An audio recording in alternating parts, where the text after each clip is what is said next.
Kapag iniwan siya. Dahil sa'yo kaya tinatawag na gengin yung hip-hop, tangina ka. Titik Poetry, Tugkat Pinas, Isla Malaya, Needle Juice, DIY or Die, House Train, mula Etibak, at Pitik, at Nocturnal Supremacy. May laban na parate. Sisne, tulig salitaan, Red Room, mag-ingay! Yeah! Tulig salitaan, 2024, Sisne, ingili ka, Red Room, mag-ingay!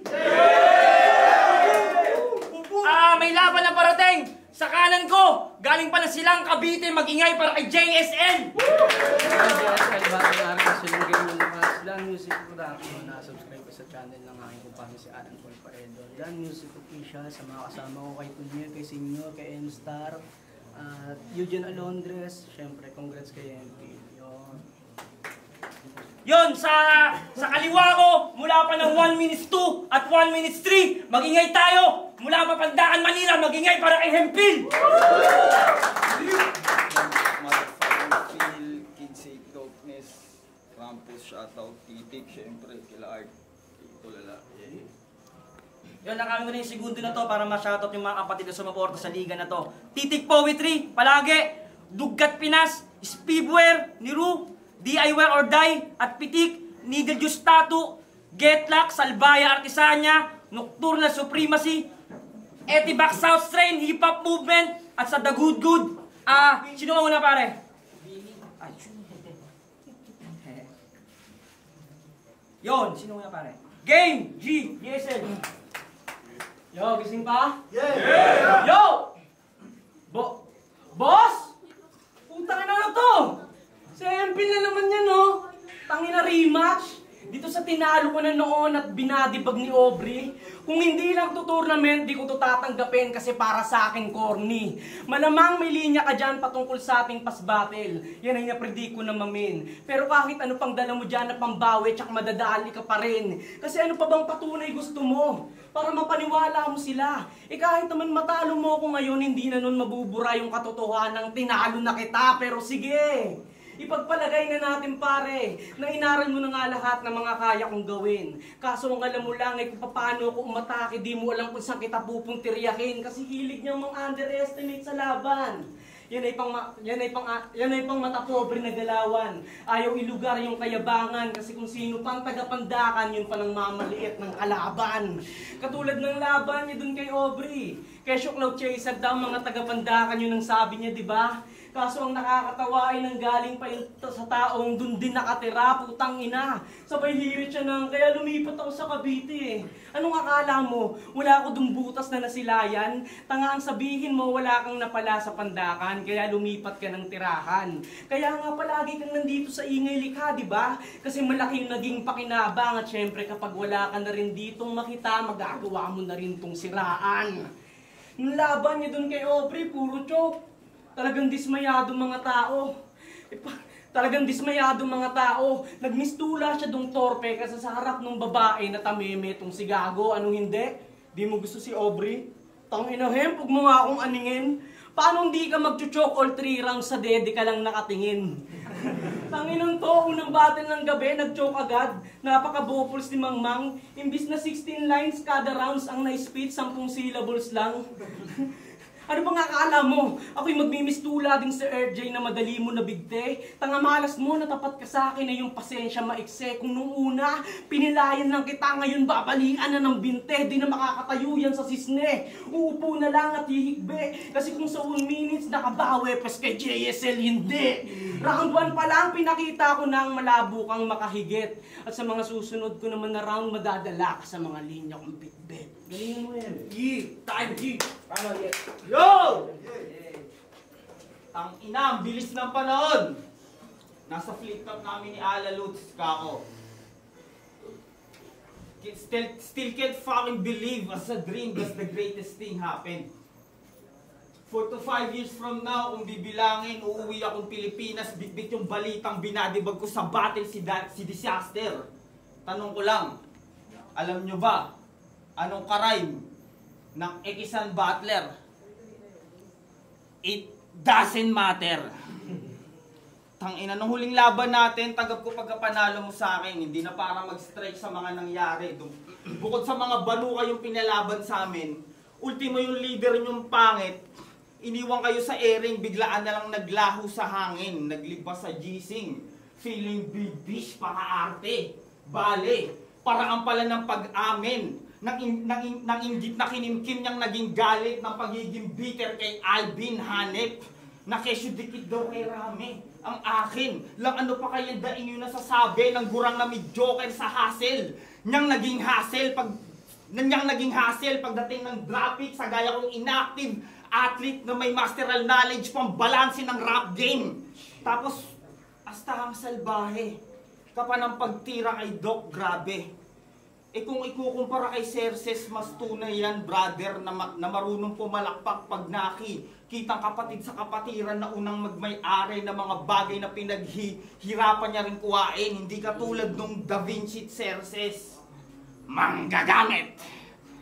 Tangina, pangungonsensya ng ambag, pinangaatake pang pagarbo ng postura, lago ng damuhang nagbungang, pambabato ng duda, na tila asang pabulaanan si Jesucristo ng pagpapakilalang Judas.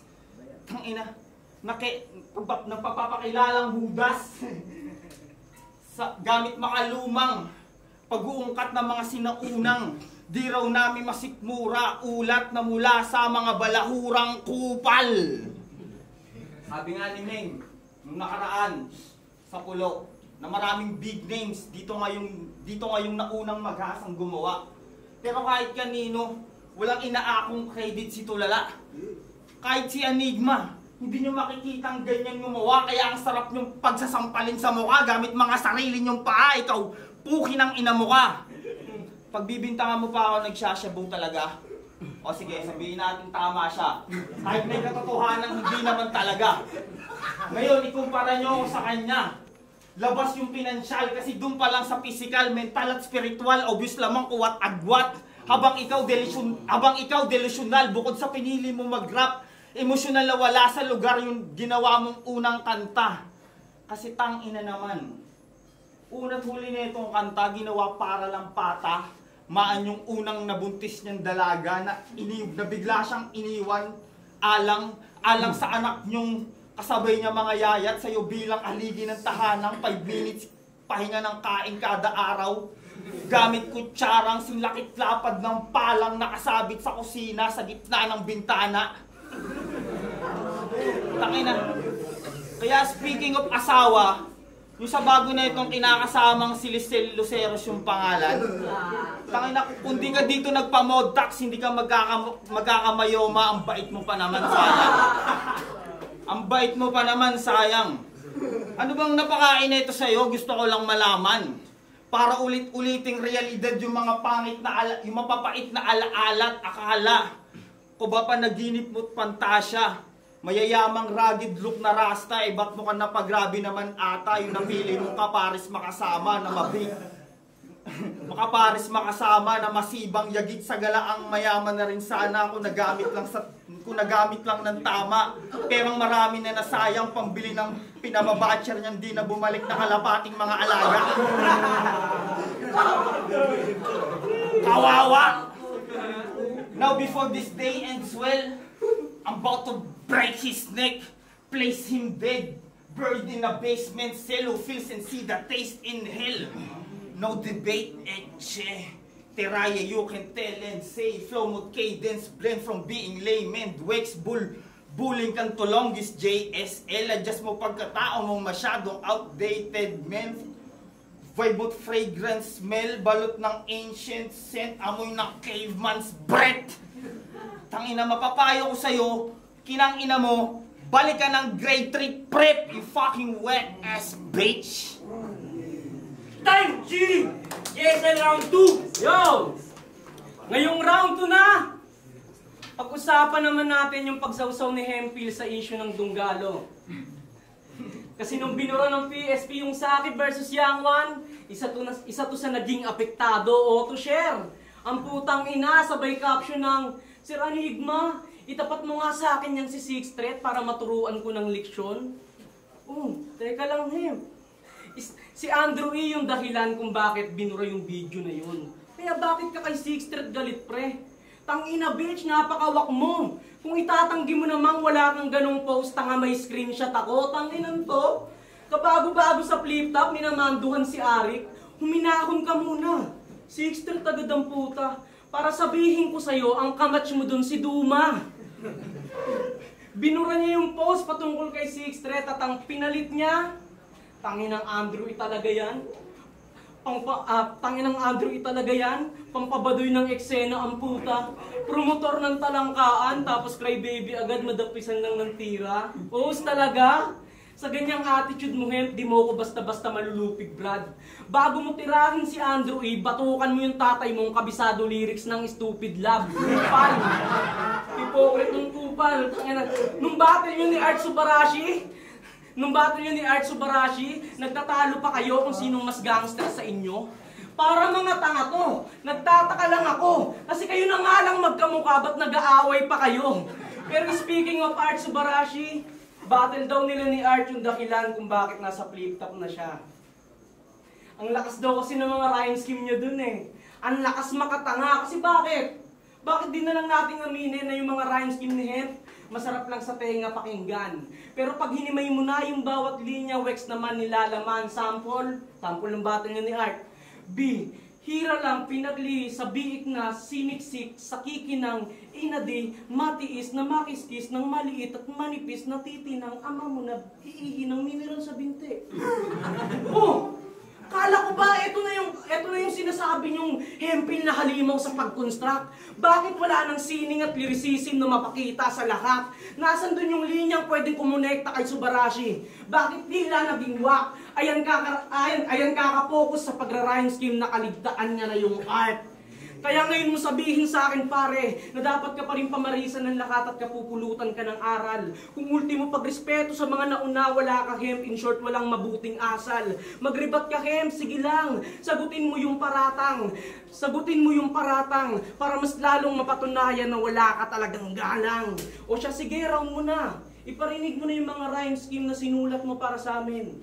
Pero siguraduhin mo lang na yung mga naisip mong tugma ay tutugma din sa akin.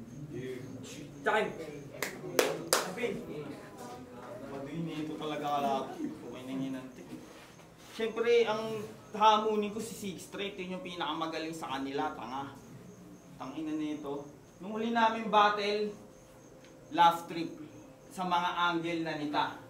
Ba naman ang pagiging aktivista, yung nakitang matitirang kahinaan ko, ang bigat.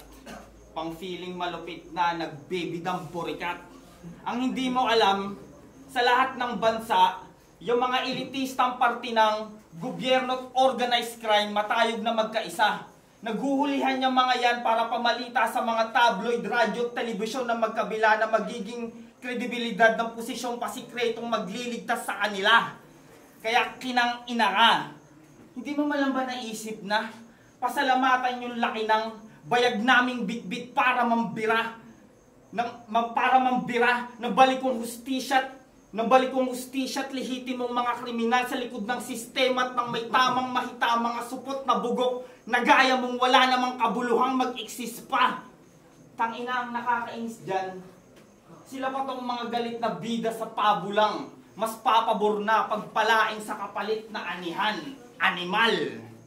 Tangina, naalala ko tuloy yung naalala ko tuloy yung iniwang salita ni Jose Proctasio Rizal. Naaanihin mo ang kalayaan ng mga tinatapakan kung bukas sila naman ang siyang maghahari-harian. Sa murang edad, marinig mga yan, tangina, tila pala isipang hindi ko maintindihan as a younger folk. Pero hanggang magkagulang, kusang nagbulat to unleash my stronger thoughts, fulfilling my work as a man to sacrifice his life for a fucking noble cause. Tadhani sadyang mapaglaro. Natsyempo pa sa akin ng battle ngayon. Kaya kong pumatay ng lagpas 6-10 gamit lapis yan, toxic at psychic, kamaong panalag ng balay gamit lang tsaok.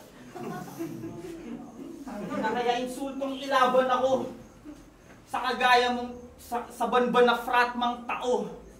Gamang hayok makaranas lang ng pagiging maangas na maton kasi isipin mo na lang boy. Sumalo ka ng halos 58 palo para i-traumatize kang neophyte ng masma, tatandang kasamang, pondong tagapamahala na magpaparancho ng gaulo sa mga batang salat na hindi nyo kaano-ano kargo ng membrong kasama habang nag-aaway kayong mag-asawa kung saan ililibing nyo na pabayaan yung mga bata. Tangina nito, pabayaan yung mga bata, pues, condolence na lang Brad. Tangina, ngayon hayaan mo kaming alayang ka ng masigabong pagrat para sa buo mong kamag-anakan. Ito yung bawi ni Doc, galing sa batang tagapandakan para mapaabot ng marahan na walang lalim ang pagkatao ng taong hangad lamang ay palakpakan. Pagdating ng round 3, simulan natin yung pag-usapan bukod sa banban ka na pandak, mang-mang. Time! Round 3, Jason. Yo! Sa bracket B ng tournament, kami lang ni Roman yung bumatil nung Elins mga man. Habang yung mga to advancing na at sa Gedli tamang Ednis na lang. Kasi mga hindi sinipot sa battle. Itong mga bobong battler. Tapos kung sino pang hindi na-hassle, sila pa umaasta na hustler. Tapos ngayon, akala mo kung sino. Mga kunwari pang nang hinayang. Hindi nyo na-deserve yung kampyonato kasi unang stage pa lang hindi na kayo nakirapan. Pero mga iba, sunod-sunod yung bagyo nung nakaraan ah. Malamang may mga komento ka na, malamang may mga baon ka na naman diyang komento. Tanginan to, puro reklamo. Pati ba naman yung bagyo, isisisi pa sa gobyerno? Isisisi pa sa gobyerno, pero alam mo, kung anong problema sa'yo, masyado kang seryoso dyan sa buhay mo. Samantalang ako, natatawa pa rin sa tuwing nakakakita ng kalbo. Tangin to. Sa tuwing nakakakita ng kalbo, tanginan to, galit na galit sa gobyerno. Ayaw na ayaw makakantsaw. Samantalang nung halala ng binoto si Pacquiao, hoy tanga. Handa ka makipagsuntukan sa tiwaling gobyerno, hindi ka ba dyan nawiwindang? Sige nga kung talagang matapang ka, Hemp, sa Mindanao mo nga gawin yan. Pero seryoso boss, may tanong lang ako. Wala mo nang patawan na hirit. Bakit nasa flip-top na si Hempil? Paano mo nagawang ipilit? Kasi hindi naman siya yung top tier mo dito, di ba? Kaya paano naisingit habang yung tunay na deserving ay tahimik lang sa gilid? Habang yung tunay na deserving ay tahimik lang sa gilid. Kasi bakit ito? Isa yan sa mga tanong na dumagdag sa aking isipin na bakit nga ba si Hempil pa kung mas deserving dyan si Meng? O bakit? Matanong nga kita, Hempil. Bakit? Matanong nga kita, Hempil. Sa lahat ba ng battle mo dito sa liga, may maayos ka bang performance? O maski skills na pwede naming ma-adapt o kahit man lang ma-enhance? Di ba wala? Ultimo nga sarili mong kanta na ipe-perform mo na lang dito sa stage, nagchuchoke ka pa. Kaya para sa akin, di ka deserving, Hempil. Huwag ka mag-joke, tanga. Sabi pa ni boss, tuloy-tuloy lang at kukunin din tayo ni Arik. Yun ang laging stambit niya sa paggat. Si Hempil kasi nasa flip-top na tipong biglaang umangat. Gayahin daw natin tong si Gago. Pati performance niya nawak sa bandaling salita para makuha ka sa flip-top. Dapat bobo ka mag-rap. Kaya huwag kang umasta dyan, Hempil, kaya huwag kang umastang top tier dyan, Hempil. Yung kalidad mo pambadang, hindi ka worth it paghandaan, sadyang nasa tournament ka lang. Kaya huwag ka nang umasa pa dyan, Gago, na makarating pa ng pinale. Kasi ngayon pa lang, laglag ka na, kasabay ng wak mo na imake. Galingan mo mang magkabisa, wa-effect na sa akin pare, kasi mag-choke man o hindi, wala ka namang sinabi. Yo! Ulul pa kayo, Bobong Fame. Horka na Mokong JSL na nagpatay gutom na nag-uulam ng chocolate. Na yung body odor came from Todong's scape of losing weight. Tangina manok kitang malasahan yung kamatayan. But it doesn't even done there. I'm serving you beef na busog sa pambababoy since you can fucking diet. Ha? Since you can fucking diet. Tangina mo, nakalimutan ko ah. Since you can fucking diet. Tangina mo. Yo, tangina na ito, nakalimutan ko. Since you can fucking diet. Since you can fucking diet, tangina mo ka. Ikaw yung dahilan kung bakit nawala yung ikisan. Magmula nung mga gabi na. Yung nanay mo mas madalas ng tabihan ni Cerces. Mula nung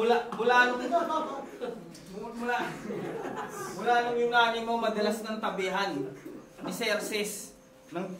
Mula nung disgrasyang makajaming niya yung sa gamitan gawa ng walang foil na mabilhan.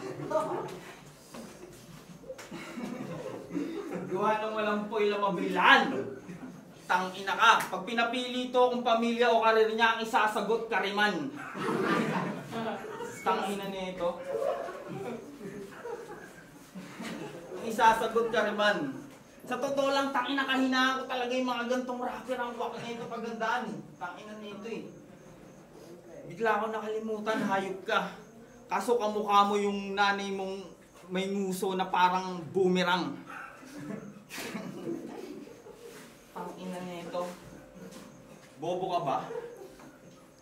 Tangina ka. Wala akong pakialam. Kahit gusto mo bigyan pa kita ng kampe. Ha? Tangina mo yung ikisan, pugad kayo ng mga rapper na gusto magbida. Tangina bang ako yung pagsali sa tuligs ambag ng paghahangad ng antas ng mas mataas ay tangina. Ng paghahangad ng mataas yung level ng antas ng lyrical. Tapos ikaw puki ng ina mo mukha kang minimal na pandak. Tangina nito eh. Nakalimutan ko eh. Ah, fuck. Yo.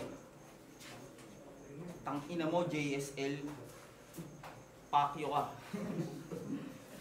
Ah! Tangina mo. Oh, Pir. Tangina mo kahit pagtida masyado siyang gigil. Habang ako lala ng gutom ko ngayon,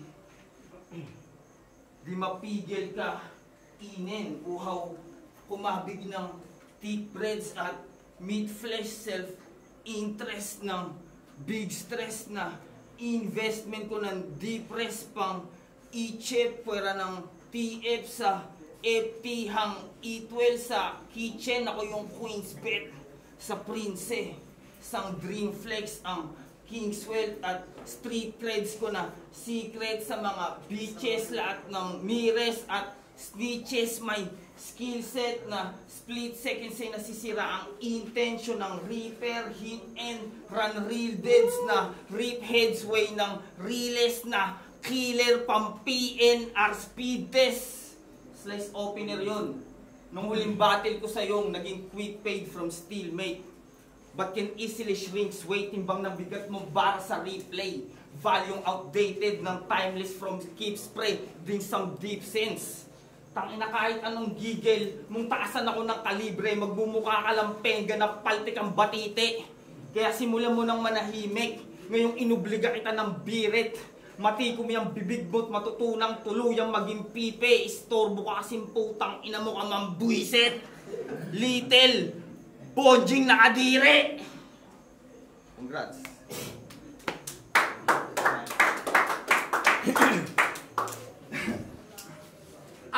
Man, ready yung judge ha. Maraming salamat.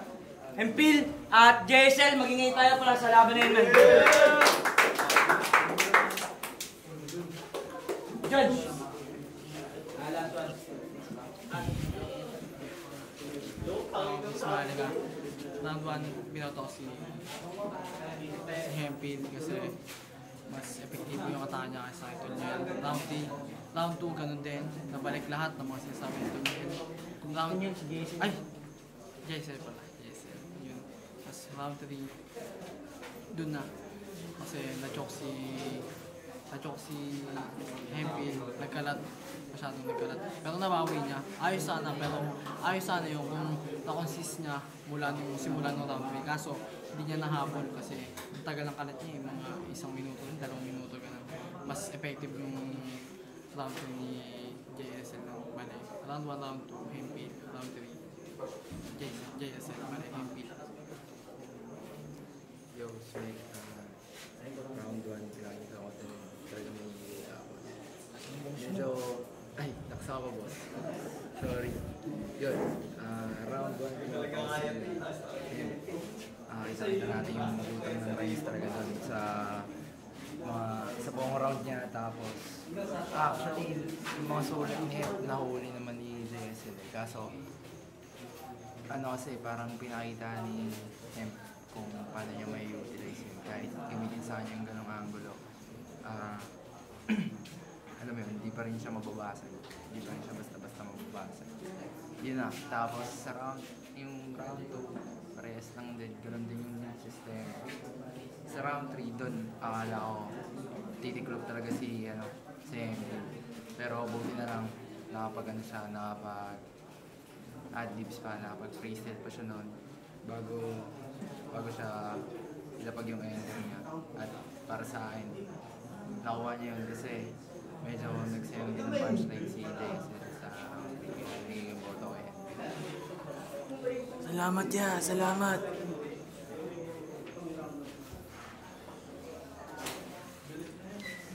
Berlin Santos ng Titik Poetry. Ang boto ko ay 2-1. Ang boto ko kay Hempil. Siguro kasi ang ganda nung preparation ni JSL eh. I mean, yun talaga yun talaga siguro yung malinis na performance. Pero yung kahit na medyo makalat yung ginawa nung isa, siguro yung lalim, yung poetry pa rin dun sa sinasabi niya, at saka yung structure niya, technical, siguro kasi nag-multi siya. Yun yung naging factor para sa akin kasi yung ceiling dun sa pagkakasulat, doon ako mas na-lean. Ang pinakamalinis lang na yung 2-1 ko, round 1 at saka 2 kay Hemp, yung round 3 kay JSL kasi ganda ng pinupunto niya doon. Magandang panapos din yun. Tapos yung last na round ni nag-choke na siya. Pero kung sa akin lang din, yung pagkukumpara ko yung pinupunto at saka yung kung paano tinapos ni Hemp, siguro kabilib-bilib pa rin sa akin yung ganong kahaba na multis. Pero panalo sa akin si JSL doon, pero siguro gabuhok lang, parang ganun. Ayun, 2-1 kay Hemp. Bill Consabino from Titik Poetry. Round 1 and round 2, pansin mo na parehas silang gigil. Although nag-i-starter siya si Hempil. Si JSL na iba to niya yung pang-pyesa niya sa round 1 and 2 niya nang mas maayos kaysa kay Hempil. Pero ang napansin ko doon, mas trip natipuhan ko yung mga ginamit na angulo ni Hempil. At saka mas creative yung paggamit niya ng mga rhyming niya. Tsaka mas masakit, yung mauwi yung sakit pag narinig yung spit niyang bara. Tapos round 3 ayun nawala si Hempil, tapos na-deliver ni JSL yung mga hinanda niya. At tingin ko masakit na naman yung binato niya doon sa round 3 na yun. Kaya ang boto ko Hempil, pero props kay JSL. Yeah, DOC Rapture Battle League Sox Train yung ilikha. 1-2-2, papaliwanag ko. Round 1 kay Hemp at 2-3 kay JSL. Naging matinding factor kasi yung round 3 eh. Binigyan ko sila isang round na solid talaga para sa kanila yun. Pero degree of difficulty talaga, kung pumasok yun sa sinabi nga ni Alvin na 2 minutes. Precise kasi yung oras na ginamit at talagang yung sulat na nandun. Sa round 3 lang talaga nagkaanuan, nahuli na yung hugot at naibalik ni ano yung returns niya. Pero masakit yun ha, hindi lang pumasok sa oras. Diba? Tournament kasi to, tol. 1-2-2, round 1 Hempfield, 2-3 JSL, Rapture Rap Battle, congratulations. Yung laban na yun, may botong 4-1. Ang panalo ngayong gabi si Hempil. Shoutout, Jason. Salamat. Di ko kailangan nanalo para sa akin, yes. Congrats kay Hempil. Alam ko kanya talaga yung round 1 and 2. Sobrang wala naman masyadong paliwanag kasi sobrang rematch kasi. Pero shoutout nga pala sa akin kung parang si Ray Allen Nuevas, parang Ervin Urbano, parang Revin Tupas, parang Christian Rado, happy birthday sa Kay Villanueva, kay Utro Cantaro, parang Benson Domdom, parang Ryan, parang Bernard, Bigaw ng Chapter sa Municipal Council.